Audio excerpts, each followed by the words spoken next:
I came home early from a business trip, only to find my husband's ex-girlfriend had completely moved into our house. She was in the kitchen, cooking a candlelight dinner for him. Meanwhile, he had spent the last 3 days lying to me, saying her mother was staying with my husband, Casper, unfortunately broke his leg 3 weeks ago in an accident at work. Now he's burdened with a sizable cast, impeding his mobility and requiring assistance with fundamental tasks like accessing food and using the restroom. I've been attending to him daily since the incident, even taking time off from my job to ensure his comfort and well-being. However, last week, my supervisor contacted me, requiring my presence at a 5-day conference in Denver. Our most significant client specifically requested my presentation on our new project, and my absence risked losing the contract, a severe blow to the company. Casper encouraged me to go, emphasizing our financial needs and assuring me he would manage fine alone for a few days, with his mother, Sophia, checking in if necessary. Sophia, however, has always displayed an unusual attitude towards my relationship with Casper, never truly accepting our marriage 2 years ago. She consistently offers subtle remarks about how Casper's former girlfriend, Ashley, possessed superior culinary skills, how Ashley aided Casper with his professional endeavors, and how Ashley, pursuing nursing studies, would inherently know how to care for the injured. Ashley and Casper dated for 3 years before we met, and Sophia frequently refers to her as the ideal daughter-in-law who slipped away. I expressed to Casper my apprehension about relying solely on his mother for check-ins, suggesting my sister might be a more suitable caretaker. He dismissed my concerns, asserting his mother would be offended if we declined her assistance, and that my worries about Ashley were unfounded paranoia, given their breakup for years prior and her current residence 2 hours away, working at a different hospital. He insisted I was fabricating drama where none existed, and that his mother merely desired to assist her injured son. So, I departed for Denver on Monday morning, calling Casper every few hours to monitor his condition. Each time, he reported being fine, mentioning his mother had brought him food, and he was relaxing while watching television. On Tuesday, his report remained consistent. By Wednesday lunchtime, however, his voice sounded peculiar, as if he were concealing something. When I pressed him, he attributed it to increased leg pain and pain medication from his mother that induced drowsiness. Wednesday night, I attempted to reach him around 9 o'clock, but he didn't answer his phone, which was highly uncharacteristic, as he invariably answers my calls and understands my anxiety when he doesn't.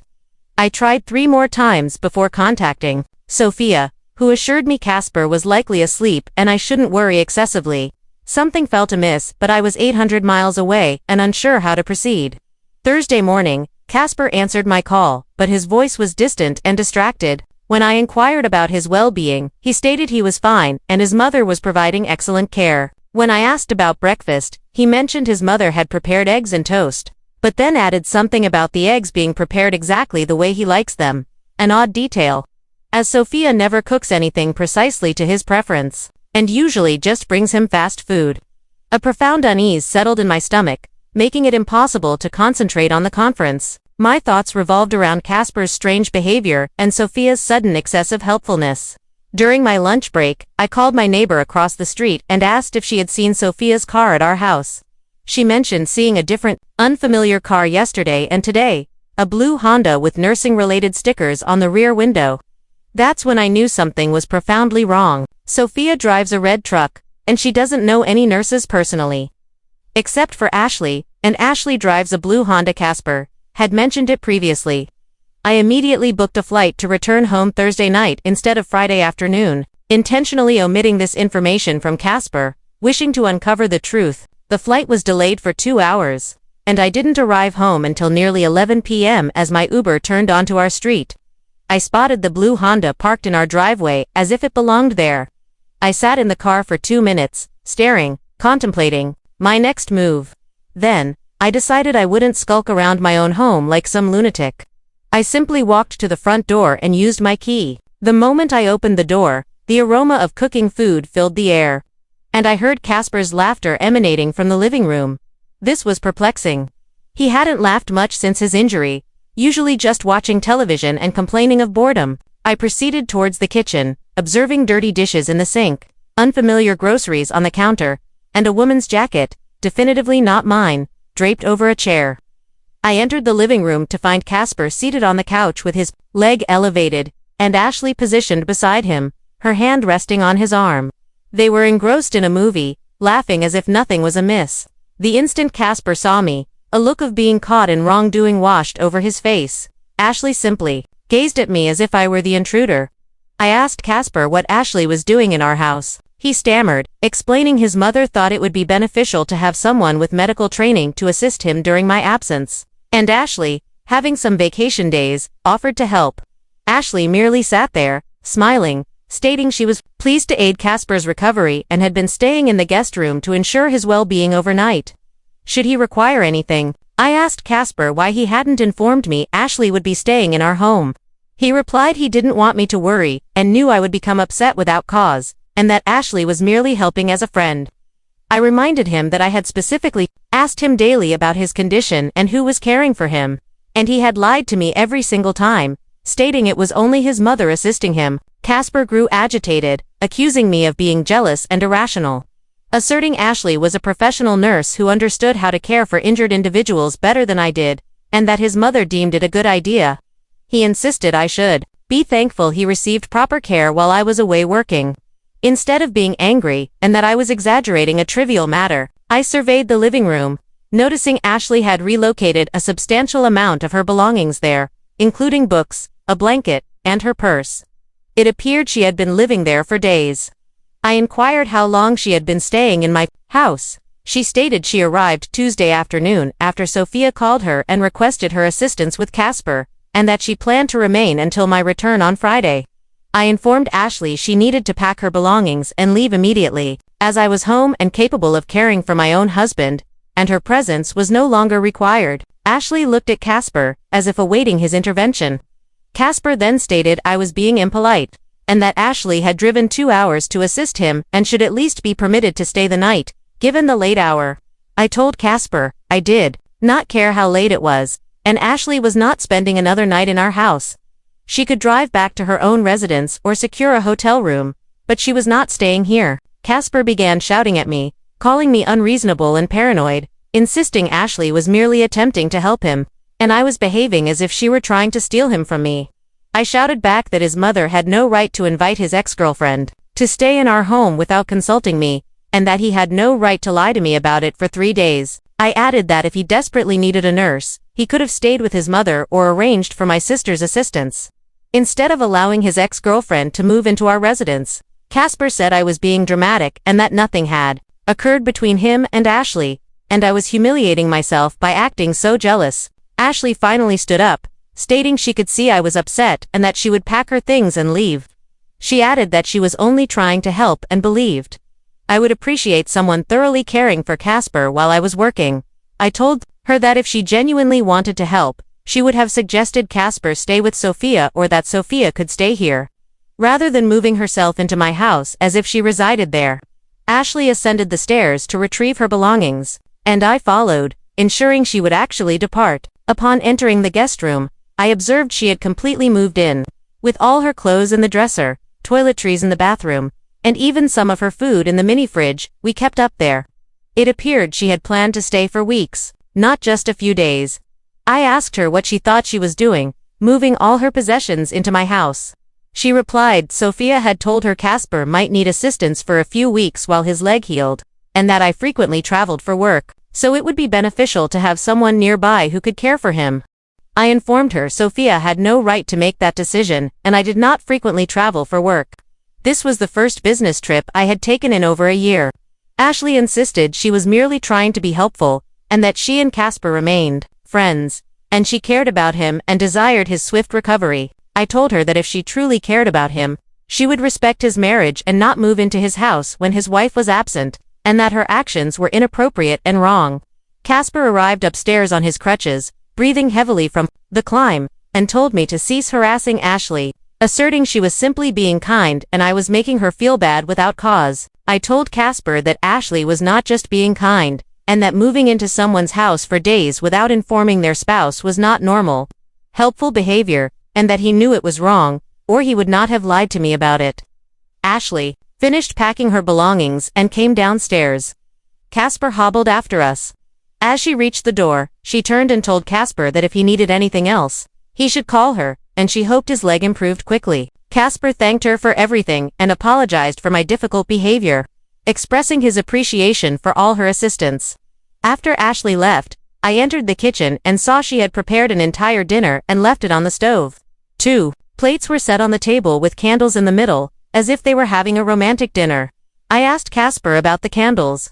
He said Ashley merely thought it would be pleasant to make dinner special since he had been consuming uninspired food for weeks, and that it wasn't romantic, just thoughtful. I told Casper that having candlelight dinners with his ex-girlfriend while I was out of town was inappropriate, and that he knew I would be upset if I discovered it, which was why he lied to me about Ashley's presence.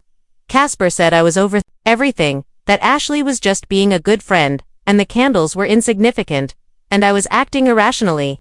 We engaged in a significant argument where I expressed my anger at his lies and betrayal of my trust, and that his mother had no right to invite his ex-girlfriend to reside in our house, and that he should have rejected Sophia's suggestion. Casper argued I was being paranoid and jealous, and that nothing improper occurred, and Ashley was a professional, merely assisting his recovery, and I should be grateful instead of angry.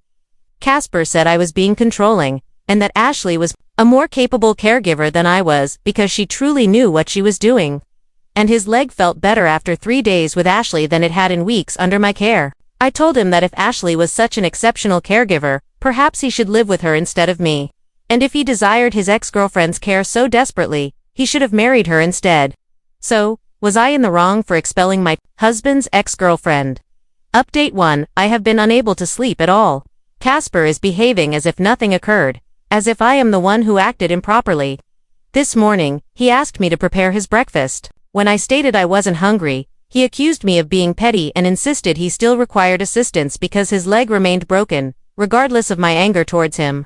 I reported myself sick from work because I couldn't focus on anything and needed to determine my course of action regarding this entire situation.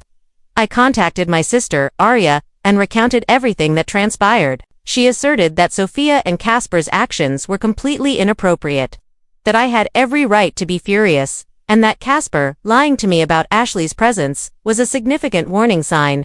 Arya stated that if her husband's ex-girlfriend moved into their house while she was away and he lied about it, she would immediately initiate divorce proceedings, and that I was being too lenient about the entire affair. I told Arya I did not wish to divorce over this, but I felt I could no longer trust Casper, and I didn't know how to move past the fact that he had lied to me for 3 days. Casper's friend, Lance, visited around noon to check on him. Casper relayed the entire story, but he framed it in a way that portrayed me as irrational and unreasonable, and that Ashley was merely doing him a favor, and I was too jealous to appreciate it. Lance commented that if his wife behaved as I was, he would be significantly annoyed, and that Casper was fortunate to have friends who cared enough to assist him when he was injured. I overheard their conversation and descended the stairs.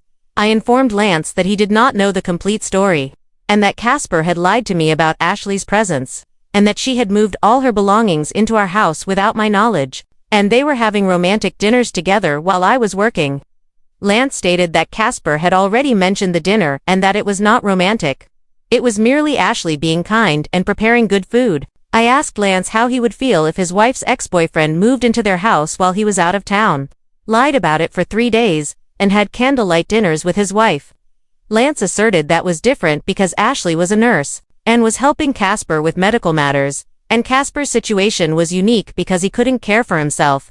Casper added that Lance understood the situation better than I did, and perhaps I should listen to what others were saying instead of instantly assuming the worst. I told Casper I did not care what Lance thought, because Lance was not married to me and did not have to contend with the consequences of Casper lying to him and betraying his trust. Lance left shortly after, and Casper accused me of embarrassing him in front of his friends and making him appear unfavorable by acting so paranoid and jealous. I told Casper that he made himself look unfavorable by lying to me, and that if he was embarrassed, perhaps he should have considered that before deciding to let his ex-girlfriend move into our house. I went for a long drive to clear my head. When I returned, Casper was on the phone with someone, speaking very quietly. When he saw me, he quickly hung up and claimed it was merely his doctor's office calling about his next appointment. I asked him why he hung up so quickly, if it was just the doctor, and he said he was finished speaking with them anyway, and that I was being paranoid again. I don't know what to do. Is my marriage over? Update to Sophia arrived this morning, without prior notice, bringing Casper some soup. Upon seeing me, she acted as if nothing had happened and inquired about my business trip. I told Sophia that we needed to discuss her actions during my absence, and that it was unacceptable for her to invite Ashley to stay in our house without my permission. Sophia stated that Casper required proper medical care, and Ashley was a qualified nurse who knew how to assist him, and she believed I would be grateful that Casper was in competent hands while I was working. I told Sophia that if Casper needed medical care that desperately, she should have taken him to the hospital or hired a professional nurse, not invited his ex-girlfriend to move into our home. Sophia responded that Ashley was a real nurse and was happy to help Casper for free, and that hiring a professional nurse would have cost thousands of dollars that we couldn't afford. I told Sophia that we did not ask her to find medical care for Casper, and that she had no right to make decisions about our house and our marriage without discussing it with me first. Sophia grew angry, stating I was being selfish and that I cared more about my job than about Casper's health, and that if I were a better wife, I would have remained home to care for him instead of attending some stupid conference. I told Sophia that the conference was not stupid, it was my job, and that married couples make decisions collaboratively, and that her actions were wrong and disrespectful. Sophia then said that Ashley was family to her and would always be welcome in her life, and that if I couldn't handle Casper having good friends, perhaps I wasn't the right person for him. I told Sophia that Ashley was not family. She was Casper's ex-girlfriend, and Sophia needed to respect my marriage and cease interfering with it. Casper interrupted, telling us both to stop arguing, and that he was tired of all the drama and just wanted everyone to get along and help him recover. Sophia said she was merely trying to help her son, and was sorry if I was upset, but she would do the same thing again if Casper needed help and I wasn't available. I told Sophia that if she ever invited anyone to stay in my house again without my permission, I would no longer allow her to visit, and she needed to understand that Casper and I were married, and that meant she couldn't make decisions about our lives without consulting both of us. Sophia said I was being threatening and controlling, and that Casper was her son, and she would always prioritize his needs. Sophia left after that, and Casper told me I was being too harsh with his mother, and that she was just trying to help, and I shouldn't have threatened her. I told Casper that his mother disrespected our marriage and our home, and that if he couldn't see that, then we had greater problems than I had realized. I also called my mother and recounted what happened. She stated that Sophia was completely out of line and her actions were inappropriate, and Casper should have stood up for me instead of defending his mother and Ashley. My mom said that when you get married, your spouse comes first, and Casper was not acting like a married man. My mom offered to come stay with us for a few days to assist with Casper so I could return to work and not worry about Sophia's next move. But Casper said he did not want my mom staying here, and that his leg was improving and he no longer needed that much assistance. I asked Casper why my mom couldn't stay here, but Ashley could. He said that was different because Ashley was a medical professional. I pointed out that my mom raised 4 children and cared for my dad when he had surgery last year, and that she understood how to help injured people. But Casper said that wasn't the same as having genuine medical training. I told Casper he was fabricating excuses because he enjoyed having Ashley here, and he was attempting to rationalize what occurred. Casper grew angry, stating I was distorting everything, and he never asked Ashley to come here, and his mother arranged it, and he was merely being polite to someone trying to help him. I told Casper that being polite did not mean lying to me for 3 days, and that being polite did not mean having romantic dinners with his ex-girlfriend. Casper said the dinner was not romantic, and I needed to stop labeling it as such, and that Ashley simply made good food and happened to light some candles, and it meant nothing special. I asked Casper if he would be comfortable with me having candlelight dinners with my ex-boyfriend if he were out of town. Casper said that was different because my ex-boyfriend wasn't a medical professional who was helping me. I told Casper he was being absurd and that he knew his actions were wrong, and he was just trying to make excuses because he didn't want to admit it. Casper said he did nothing wrong, and I was the one acting crazy, and he was weary of me exaggerating everything. Update 3: Casper's cast was removed yesterday, and his leg is significantly better. He can walk relatively normally now, meaning he no longer requires assistance with basic tasks. I had hoped this would improve things between us, but Casper is still acting as if I was wrong to be upset about the Ashley situation. And he has not apologized for lying to me or for allowing his ex-girlfriend to move into our house. I asked Casper if he understood why I was hurt that he lied to me. He said he didn't really lie. He just didn't mention that Ashley was helping him because he knew I would become upset for no reason. I told Casper that not telling me the truth was equivalent to lying, and that he knew I would want to know who was staying in our house while I was gone. Casper said that if I trusted him more, I wouldn't have gotten so upset about Ashley being here. And the fact that I was still angry about it proved I didn't truly trust him.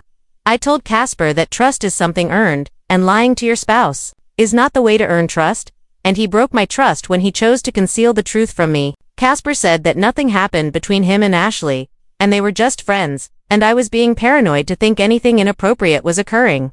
I told Casper it didn't matter if anything physical happened, because he still chose to lie. Casper grew frustrated and said I was never going to get over this and would hold it against him forever. And he was tired of apologizing for something that wasn't even a big deal. I told Casper he had never actually apologized, and that saying sorry would be a good start if he wanted me to move past it. Casper said, "Fine, I'm sorry that you got upset," but that he still didn't think he did anything wrong. And he would probably do the same thing again if he was injured and needed help and I wasn't available. I told Casper that if he would do the same thing again, then he had learned nothing from this situation, and he still didn't understand why I was hurt. Ashley called Casper yesterday afternoon. When he answered the phone, he walked out to the garage so I couldn't hear their conversation. When he returned inside, I asked him what Ashley wanted, and he said she was just checking on his leg and was glad the cast was off and he was feeling better. I asked Casper why he had to go to the garage to speak to Ashley if it was just about his leg. He said he went out there because he knew I would get upset if I heard him talking to her, and he was trying to avoid another argument. I told Casper that hiding his conversations with Ashley was just another form of lying, and that if he had nothing to hide, he wouldn't need to sneak around to talk to her. Casper said he wasn't sneaking around, and he just wanted to have a normal conversation with a friend without me scrutinizing every word and distorting it into something it wasn't. I told Casper that Ashley was not just a friend, she was his ex-girlfriend, and most married people don't have private phone conversations with their ex-girlfriends, especially after what happened. Casper said I was being controlling and that he should be able to talk to whoever he wanted, and Ashley was part of his life before I was, and he wasn't going to cut off all contact with her just because I was insecure. I told Casper that I wasn't asking him to cut off all contact, but I expected him to be honest about when they spoke. And I expected him to respect my feelings about the situation. My sister, Arya, came over for dinner last night and could sense the tension between Casper and me. She privately asked if we were doing all right. I told Arya that Casper still didn't think he did anything wrong, and he was still talking to Ashley, and concealing it from me, and I didn't know what to do next. Arya said that Casper was acting like a single man, and if he couldn't see why his actions were wrong, then perhaps he wasn't ready to be married. Arya said that her husband would never allow his ex-girlfriend to move into their house and lie about it, and if he did, she would be seeking a divorce lawyer. Casper overheard part of our conversation. After Arya left, he asked me if I was considering divorce. I told him I didn't want to, but I felt he didn't respect me or our marriage. Casper said he did respect me and our marriage, and he never wanted to hurt me, and he thought Ashley staying here was just a practical solution to a temporary problem. Casper said he didn't call me because he knew I would say no, and he really needed help, and Ashley was the best option available. I told Casper that was precisely the problem, because in a marriage, both individuals have input on major decisions, and he didn't get to simply do whatever he wanted because he thought I might disagree with him. Casper said he understood that now, and if something like this happened again, he would handle it differently, but he couldn't change what had already transpired, and he wished I could just forgive him and move on. I told Casper that forgiveness wasn't something that happened overnight, and he needed to demonstrate he understood why his actions were wrong, and that he was committed to rebuilding my trust. Casper asked me what he needed to do to prove that to me.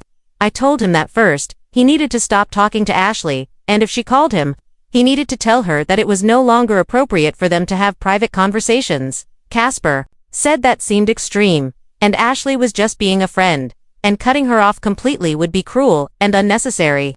I told Casper that Ashley was not just a friend, and that friends do not move into your house and have candlelight dinners with you while your spouse is out of town, and that if he wanted to save our marriage, He needed to prioritize our relationship over his friendship with his ex-girlfriend. Casper said he would consider it, but he didn't want to be unkind to Ashley when she was just trying to help him. I don't know what else I can do to make Casper understand that what occurred was unacceptable, and that our marriage must come first before his ex-girlfriend's feelings. I feel like I'm the only one fighting for our relationship, and Casper is more concerned about protecting Ashley than he is about resolving things with me.